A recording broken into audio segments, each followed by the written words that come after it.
Hello everyone, welcome to Parallel Physics KV. Let's discuss a few important questions from the topic Young's double slit experiment.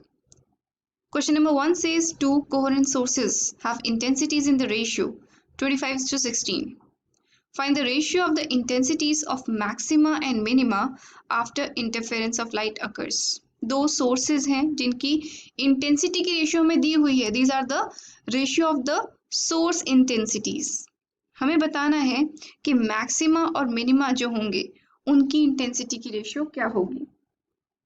Question के according हमें दे रखा है intensity from slit A upon intensity from slit B is equal to 25/16. Let us suppose there is a constant which has cancel out. इसका मतलब we can write that intensity from slit A is equal to 25k where k is a constant जो दोनों में common है. We also write the relation between maximum and minimum intensity. Maximum intensity is proportional to a plus b का square and minimum intensity is proportional to a minus b का square. Intensity हमेशा amplitude के square के proportional होती है, तो amplitude हमेशा intensity के square root के proportional होगा. So we can rewrite this formula under root of ia plus I under root of ib का whole square divided by under root of ia minus under root of ib का whole square. If I solve it further, I'll get this relation और under root of IA upon IB कितना होगा. देखो इसका हम square root लेंगे तो इसका भी square root हो जाएगा. It will be equal to 5/4. So let me put the values.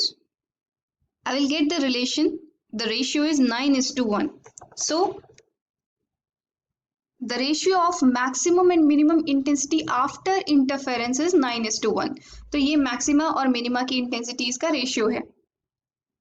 Question number 2 says, in Young's double slit experiment, two slits are 1 mm apart and the screen is 1 meter away. Calculate the fringe width when light of wavelength 500 nanometer is used. Question के according हमें ये सब values दे रखी हैं. जो slits के बीच में distance है that is 1 mm. अब इसको हमें SI unit में convert करना है. So it's 10 to the power minus 3 meter. Capital D यहाँ पर हमें 1 meter given है distance between screen and slits. Wavelength is 500 nanometer और 500 into 10 to the power 9 minus 9 meter. And हमें निकालना है बीटा की value. We know the formula beta is equal to lambda capital D upon small d. I will simply put the values and I'll get my answer as 0.5 mm. Now there was one error in the first question.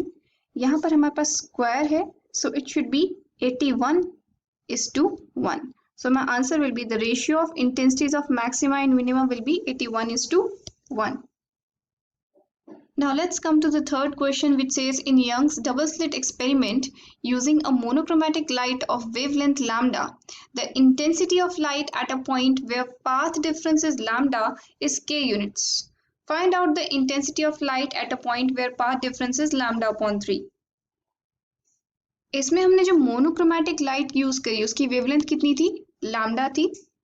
The intensity of light at a point where path difference is lambda.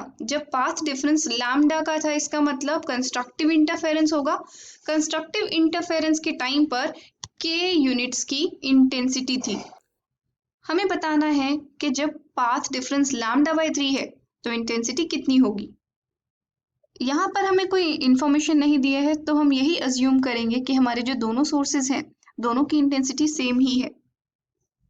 हमने ये चीज discuss करी थी कि जब हमारा path difference x होता है then phase difference is given by 2 pi by lambda times x. जब हमारा x लैम्डा के बराबर होगा तो क्या होगा? क्वेश्चन के अकॉर्डिंग हमारा पाथ डिफरेंस लैम्डा के बराबर है तो इसका मतलब जो हमारा फेज है वो 2 पाई के बराबर है. फेज डिफरेंस दोनों वेव्स के बीच में जहां पर वो इंटरफेयर कर रही हैं. तो हमारी इंटेंसिटी किसके प्रोपोर्शनल होती है? It's basically proportional to a square plus b square plus b square plus 2ab cos phi. ये हमने डिस्कस किया था. अब दोनों जो सोर्सेज है दोनों का ही इंटेंसिटी सेम है. हम अज्यूम करेंगे कि क्वेश्चन में कोई इंफॉर्मेशन गिवन नहीं है.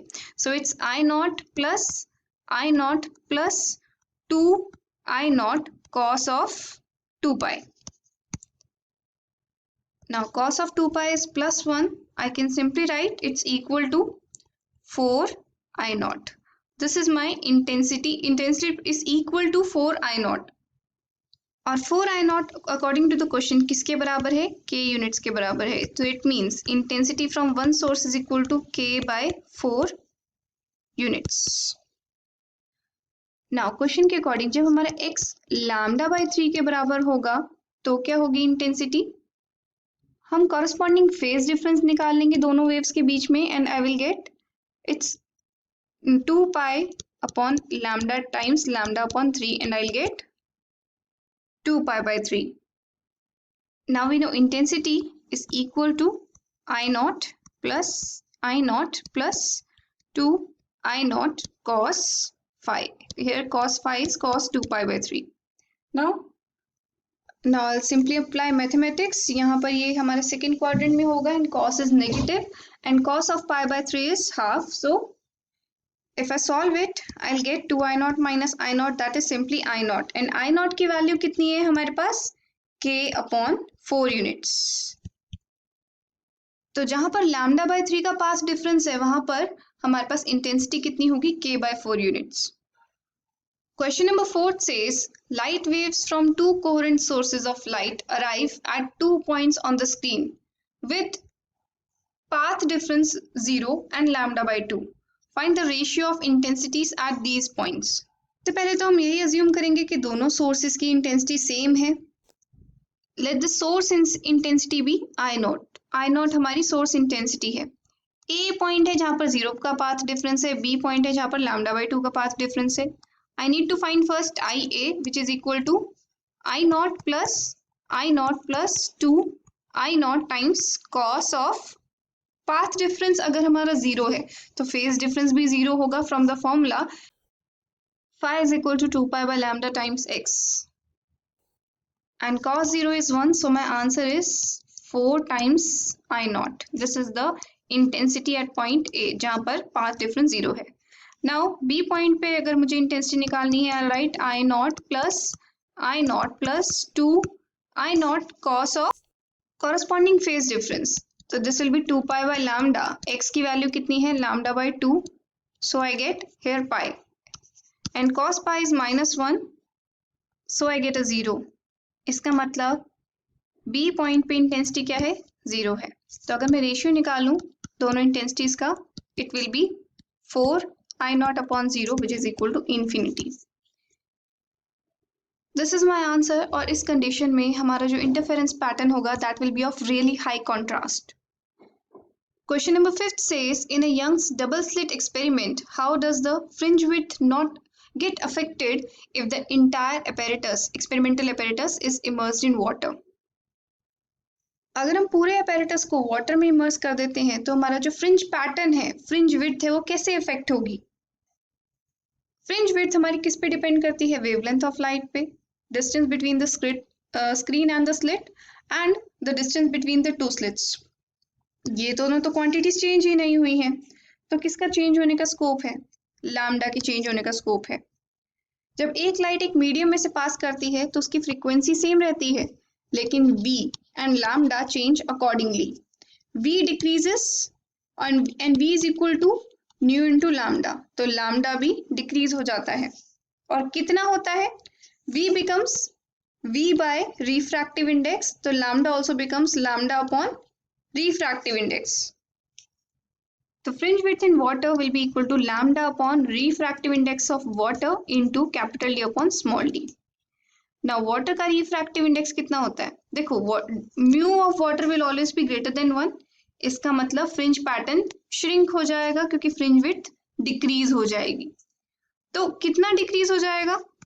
ये हमारा एयर में था पैटर्न जिसकी fringe width थी beta upon refractive index of water, and refractive index of water is equal to 4/3.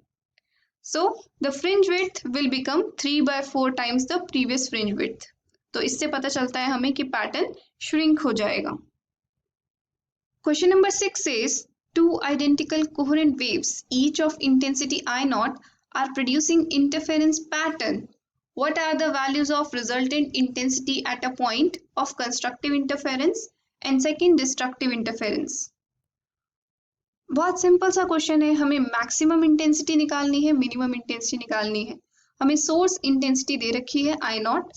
Constructive interference के टाइम पे फाई की वैल्यू होती है 0 या फिर 2n पाई, इसका मतलब cos फाई की वैल्यू होती है +1 and intensity is maximum. So maximum intensity is equal to I naught plus 2 I naught cos of phi and this is +1, so I get 4 I not. This is the maximum intensity. And in case of destructive interference, हमारी intensity minimum होगी for phi is equal to 2n minus 1 pi, or we can say 0, it's pi, 3 pi, 5 pi and so on. तो intensity कितनी होगी? I minimum will be equal to I naught plus 2 I naught cos phi. Cos phi will be -1, so I get 0. So this is the minimum intensity and this is the maximum intensity. Let's have a look at question number 7, which says, how would the angular separation of interference fringes in Young's double slit experiment change when the distance between the slits and the screen is doubled or halved? This is the angular separation of fringes. Now अगर हम capital D को change करते हैं तो क्या इसे theta effect होगा? No. Beta इसमें जरूर इफेक्ट होगा। Lambda upon D is the basically angular width of a fringe, और जैसे से हम डी बढ़ाएंगे वैसे वैसे हमारा पैटर्न मैग्नीफाई होता जाएगा, लेकिन हमारा एंगुलर सेपरेशन अभी भी चेंज नहीं होगा। So I hope the topic of interference of light is clear to you. Thank you for watching. Have a good day.